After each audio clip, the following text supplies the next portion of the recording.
Everyone, आज lecture 4। Lecture 4 में हमें देखना है इलेक्ट्रिकल ग्रिड्स के बारे में। क्या होती है इलेक्ट्रिकल ग्रिड, कितने टाइप्स की होती हैं। ठीक, तो सबसे पहले तो हम देखते हैं definition of electrical grid. Definition आपके सामने है। इलेक्ट्रिकल ग्रिड जो है वो डिफाइन होती है एज अ नेटवर्क जो कि इंटरकनेक्ट किसको किसको करता है, जनरेशन को, ट्रांसमिशन को और डिस्ट्रीब्यूशन यूनिट्स को, जिससे क्या हो सके कि लार्ज अमाउंट ऑफ पावर जो है वो जनरेटिंग यूनिट से दूसरी जगह जो कि लोड्स हैं वहाँ तक ट्रांसमिट हो सके। ठीक, तो ये तो इसका पर्पस हो गया। तो अब देखिए यहाँ पे जो मैंने वोल्टेज लेवल स्पेसिफाई किया है वो किया है कि large amount of power is transmitted from generating station to the load centre at 220 kV और हायर। सो देखिए अलग अलग BIS के नॉर्म्स हैं, वो 220 है, 400 है, 765 है, 800 है। ठीक, तो ये नॉर्म्स के अकॉर्डिंग ही वोल्टेज लेवल को अप किया जाता है। ऐसा नहीं है कि आप 225 या 228 पे भी भेज सकते हैं। क्यों नहीं भेज सकते? क्योंकि वोल्टेज की जो रेटिंग है इसलिए डिफ़ाइन की गई है ताकि जो भी आपका ट्रांसफार्मर मैन्युफैक्चर हो रहा है उसकी मैन्युफैक्चरिंग पर्टिकुलर वोल्टेज लेवल पे ही हो, ताकि हर बायर के पास एक डाटा शीट हो, वो उससे वो देख सकता है कि मेरे को इतना पावर भेजना है, तो वो वही ट्रांसफार्मर परचेज करेगा। ठीक, तो इसलिए ये बनाए गए तो ये स्टैंडर्ड इसीलिए बनाए गए थे ताकि आसानी से पावर को डिस्ट्रीब्यूट कर पाएँ। अब जो हमारी सुपर ग्रिड है, ठीक, जिसमें सब ट्रांसमिशन भी आ सकता है, उसका वोल्टेज जो डिफ़ाइन किया गया है वो 132 kV किया गया है। चलिए ये तो हो गई वोल्टेज लेवल के बाद। अब आते हैं इलेक्ट्रिकल ग्रिड्स पे कितने टाइप्स की होती हैं। देखिए, एक होती है आपकी नेशनल ग्रिड और एक होती है आपकी रीजनल ग्रिड। ठीक, रीजनल ग्रिड्स उनको बोलते हैं जो एक छोटे छोटे एरियाज़ को कवर करती है। जैसे आपका अलवर हो गया, बहरोड हो गया, ये सारी जो छोटे छोटे रीजन्स हैं ये रीजनल ग्रिड में आते हैं। और नेशनल ग्रिड जो है वो डिफरेंट जैसे सदर्न रीजन जो है, नॉर्थर्न रीजन, जैसे मैंने 5 रीजन बनाए थे, वो 5 रीजन्स को मिला के जो ग्रिड बनती है उसको हम नेशनल ग्रिड बोलते हैं। ठीक, तो यहाँ से इनका क्लासिफिकेशन किया गया है ग्रिड का, वो बस आप ध्यान रखिएगा, ऐसा कोई ज़्यादा सोचने वाली इसमें बात है नहीं। अब आता है कि रीज़न ऑफ इंटरकनेक्शन क्या है, क्यों हम करें इंटरकनेक्शन ऑफ ग्रिड्स। अब आपके सामने जो नेटवर्क आपको दिख रहा है, अब देखिए इसमें अलग अलग हाउसेस हैं जो कि अलग अलग ग्रिड यहाँ पे, मतलब ट्रांसमिशन सिस्टम, ग्रिड तो नहीं दिखाई गई है। एक ट्रांसमिशन सिस्टम है, जनरेटिंग यूनिट्स कवर किए गए हैं। देखिए ये रहे जनरेटिंग यूनिट्स, आपके अलग अलग जनरेटिंग यूनिट्स हैं। तो ये जनरेटिंग यूनिट्स से पावर जा रही है जो कि रेड लाइन से दिखाई गई है। ये पावर को फिर ट्रांसमिट किया जा रहा है।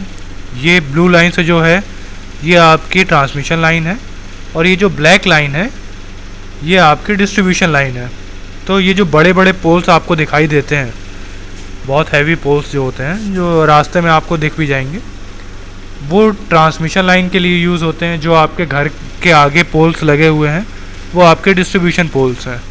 ठीक, तो ये एक सिंपल सा नेटवर्क है। क्यों किया गया, देखिए आप मान लीजिए कोई फॉल्ट आता है, मान लीजिए एक फॉल्ट यहाँ पे आया। ठीक, तो हमने क्या किया, इस लाइन को हटा दिया, इस लाइन को डिस्कनेक्ट कर दिया। तो इस लाइन को डिस्कनेक्ट करते ही बाकी लाइनों पे कोई फ़र्क नहीं पड़ रहा है, बाकी लाइनें अभी भी पावर डिस्ट्रीब्यूट कर पाएंगी इन घरों को। ठीक, तो ये इंटरकनेक्शन का एक फ़ायदा है जो कि हम यूज़ करते हैं, वही इसमें बताया गया है। अब देखिए जो टाइप ऑफ इंटरकनेक्शन है वो HVAC हो सकते हैं और HVDC हो सकते हैं। HVAC मतलब हाई वोल्टेज अल्टरनेटिंग करंट, या फिर हाई वोल्टेज DC करंट, जो कि HVDC हम आगे देखेंगे। तो HVAC में हम AC सिस्टम का यूज़ करते हैं जिसकी फ्रीक्वेंसी हमने ले रखी है 50 हर्ट्ज़। अब देखिए इंडिया में जो नॉर्मलाइजेशन है, फ्रीक्वेंसी वेरिएशन 48.5 से लेकर के 51.5 तक का ही होना चाहिए। अगर वेरिएशन इससे ज़्यादा या कम होगा तो आपका सिस्टम बैठ जाएगा और हो सकता है आपके ऊपर फ़ाइन भी डाल दिया जाए। ठीक, तो हमेशा इस चीज़ को अवॉइड किया जाता है। अब इंटरकनेक्शन ऑफ एसी सिस्टम जो है वो कुछ चीज़ों से सफ़र करते हैं। क्या क्या है? अब देखिए, आपका एसी सिस्टम है, आपको पता है कि फ्रीक्वेंसी 50 हर्ट्ज़ होनी ही चाहिए। मान लीजिए आपको दो सिस्टम को कनेक्ट करना है, तो अभी कंडीशन होती है कि मशीन में आपने पढ़ा होगा, जब दो मशीन्स को कनेक्ट करते हैं, सिंक्रोनस मशीन्स को, तो उनके पैरेलल ऑपरेशन के लिए एक कंडीशन सेटिस्फाई होनी चाहिए। क्या है वो? कि सिंक्रोनसली वो ऑपरेट होनी चाहिए, मतलब 50 हर्ट्ज़ दोनों की फ्रीक्वेंसी होनी चाहिए। तो अगर ऐसा नहीं है तो आप अपने सिस्टम को ऑपरेट नहीं कर पाएंगे, पैरेलल में कनेक्ट नहीं कर पाएंगे और आपका सिस्टम ग्रो नहीं कर पाएगा। उसी तरीके से पावर स्विंग की बात करो आप, तो पावर स्विंग एक्चुअली होता क्या है? देखिए, जब भी आपका लोड बढ़ता है, ठीक, तो लोड बढ़ने से क्या होगा, आपकी जो भी जनरेटर रोटेट कर रहा है उसके ऊपर बर्डन बढ़ेगा। मान लीजिए मैंने अपने घर में या फिर कहीं पर भी एसी ऑन किया, एसी ऑन करते ही क्या होगा, पावर और चाहिए होगी मेरे को। अब ये पावर जो है सीधे जाएगी एक जनरेटर के पास कि इतनी पावर मेरे को और चाहिए। तो अब जनरेटर को तो स्टीम कांस्टेंट मिल रही है, ठीक, टरबाइन से, और पावर की रिक्वायरमेंट बढ़ गई है, तो उस बेचारे की स्पीड रिड्यूस हो जाएगी, क्योंकि आपको पता है जब भी रोटेशन होता है वहीं से हमारी एनर्जी प्रोड्यूस होती है। तो जैसे ही स्पीड रिड्यूस हुई, आपकी फ्रीक्वेंसी ड्रॉप हो गई, तो ये फ्रीक्वेंसी ड्रॉप कहीं ना कहीं आपके सिस्टम को इफ़ेक्ट करेगा।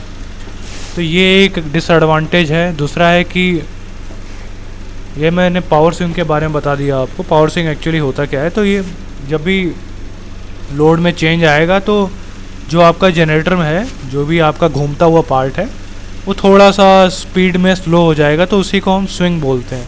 फिर क्या होगा, जैसे ही वो स्लो होगा तो वापस से स्टीम का आप इनपुट बढ़ा देंगे, वो वापस से उसी पहली वाली स्पीड पे आ जाएगा। तो ये बहुत छोटा सा एक स्विंग आता है, उसको देखना पड़ता है। अब उसके बाद मान लीजिए बहुत सारे एसी सिस्टम हैं जिनको आपको इंटरकनेक्ट करना है टाई लाइन के थ्रू, तो वही फ्रीक्वेंसी वाला इशू आ जाएगा, तो उस चीज़ का आपको ध्यान रखना पड़ेगा। तो ये एसी सिस्टम के थोड़े से डिसएडवांटेज हैं जो आपको ध्यान रखने पड़ेंगे। अब अगर आप बात करो HVDC सिस्टम की, यानी high voltage direct current system की, तो इसमें देखिए एक एडवांटेज हमको ये है कि वोल्टेज तो बहुत ज़्यादा है, ठीक, लेकिन इसमें फ्रीक्वेंसी का कोई चक्कर नहीं, क्योंकि आपको पता है कि डीसी सिस्टम के लिए फ्रीक्वेंसी ज़ीरो होती है, मतलब फ्रीक्वेंसी आपको चाहिए ही नहीं। तो बहुत सारे सिस्टम को आप आसानी से कनेक्ट कर सकते हो विदाउट सोचे हुए कि फ्रीक्वेंसी का क्या होगा। तो अब देखिए कैसे करते हैं इंटरकनेक्शन। देखिए, ये मान लीजिए आपकी एक एसी लाइन है, ठीक, जो मैंने ड्रॉ की, ये आपका एक एसी लाइन है, ठीक, ये भी आपकी एसी लाइन है, और ये आपकी जो है डीसी है, ठीक।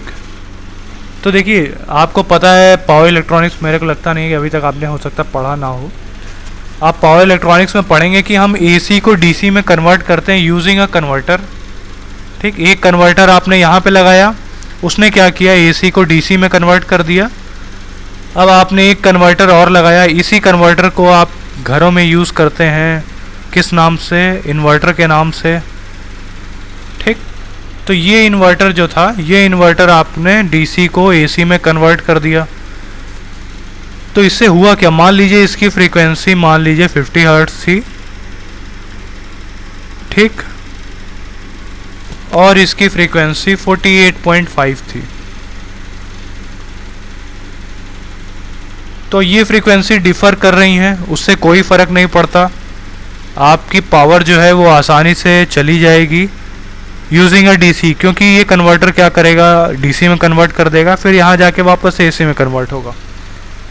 तो अब एक क्वेश्चन ये उठता है कि हम क्यों ना इसी सारे सिस्टम का यूज़ करें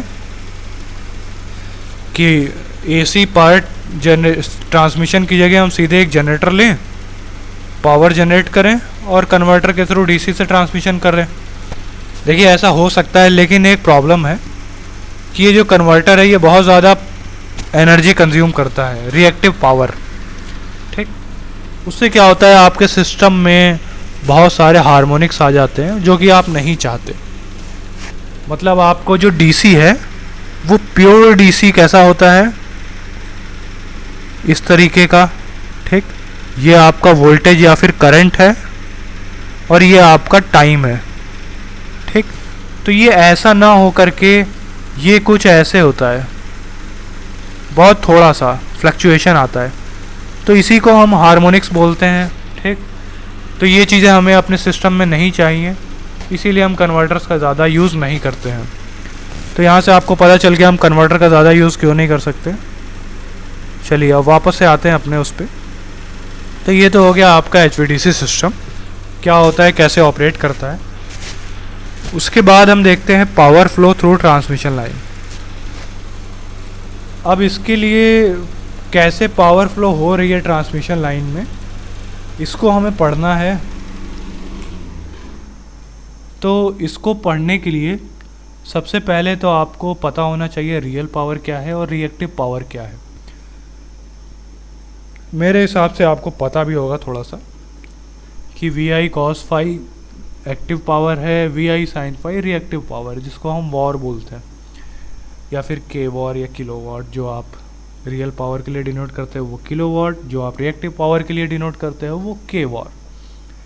ठीक, तो अब देखिए मान लीजिए आपका एक सिस्टम है, छोटा सा जनरेटर है, यहाँ पे एक लोड कनेक्टेड है। ठीक, तो जो भी जनरेटर पावर सप्लाई कर रहा है वो आपकी है PS प्लस QS। ये जो SS यहाँ पे डिनोट किया गया है ये आपकी कौन सी पावर है, कॉम्प्लेक्स पावर। कॉम्प्लेक्स पावर को हम रियल पावर और रिएक्टिव पावर में तोड़ सकते हैं, वही मैंने किया है।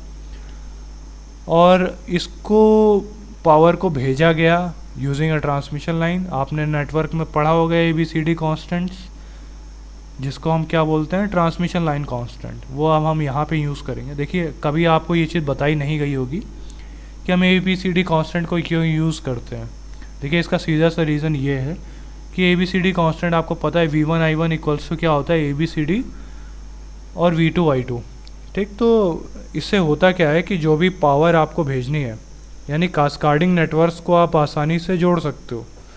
अगर आपका ABCD पैरामीटर एक नेटवर्क का है और ABCD पैरामीटर दूसरे नेटवर्क का है, जब आप इन दोनों को कास्केड करोगे तो ये ABCD पैरामीटर्स की मैट्रिक्स आपस में मल्टीप्लाई हो जाएगी। तो यही ABCD का काम है और यही इनका फ़ायदा है। चलिए वापस से आते हैं। तो आपने देखा कि रिएक्टिव पावर और एक्टिव पावर को कैसे मैंने कॉम्प्लेक्स पावर्स के थ्रू डिनोट किया। ये आपकी सेंडिंग पावर हो गई, उसी तरीके से आपकी रिसीविंग पावर भी है। तो हमें क्या करना है, ये सेंडिंग पावर रिसीविंग पावर को कैलकुलेट करना है। अब मान लीजिए आपका जो सेंडिंग साइड है उसका वोल्टेज है VS एंगल डेल, और जो आपका रिसीविंग पावर है उसको हमने माना VR एंगल 0। आपको हमेशा यही मानना है, आप चाहो तो उल्टा भी कर सकते हो, यानी VR एंगल डेल ले लो तो VS एंगल क्या आ जाएगा उसी हिसाब से आपको चेंज करना पड़ेगा, लेकिन हम ऐसा करेंगे नहीं। तो चलिए देखते हैं अब कैसे कैसे होगा। रियल पावर और रिएक्टिव पावर को मैंने डिनोट किया हुआ है।